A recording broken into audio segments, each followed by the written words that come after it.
സങ്കടം തോന്നുന്ന ഒരു കാര്യത്തിലേക്ക്. അകാലത്തിൽ വിട പറഞ്ഞ മകൾക്കായി ഋതുമതി ചടങ്ങ് നടത്തി മാതാപിതാക്കൾ തമിഴ്നാട് ശിവഗംഗയിലെ തിരുഭുവനത്താണ് മകൾ ജീവിച്ചിരിപ്പില്ല എന്ന യാഥാർത്ഥ്യം ഉൾക്കൊള്ളാൻ കഴിയാതെ മാതാപിതാക്കൾ ഈ ആചാരം നടത്തിയത്.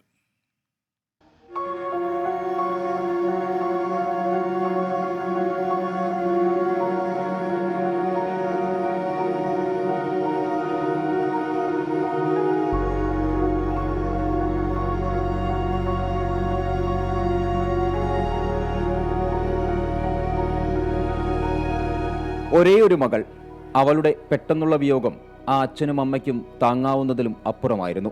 മകൾ മരിച്ചുവെന്ന് വിശ്വസിക്കാൻ ഇപ്പോഴും ഇവർക്കായിട്ടില്ല. തിരുഭുവനം സ്വദേശി ബാലകൃഷ്ണന്റെയും ഭാര്യ രാഘുവിന്റെയും മകളായിരുന്നു പാണ്ഡിശെൽവി.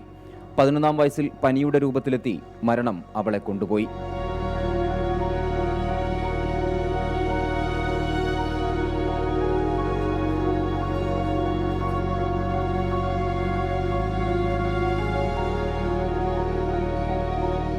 സാരി ഉടുക്കാനും അണിഞ്ഞൊരുക്കി നടക്കാനുമൊക്കെ വലിയ ഇഷ്ടമായിരുന്നു പാണ്ഡിശെൽവിക്ക്.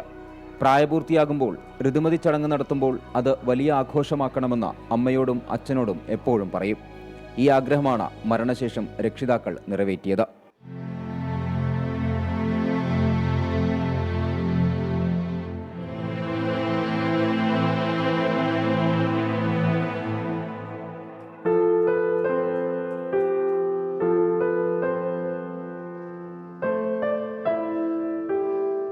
പാണ്ഡിശെൽവിക്ക് ഇഷ്ടമുള്ള വസ്ത്രങ്ങളും ആഭരണങ്ങളും ഒക്കെ വാങ്ങി.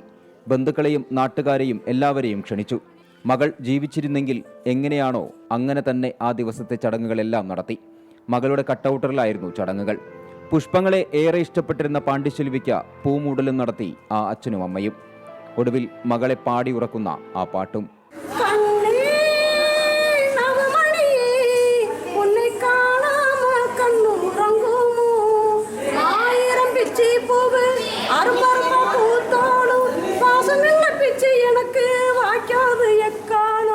ടുവന്റി ഫോർ ചെന്നൈ.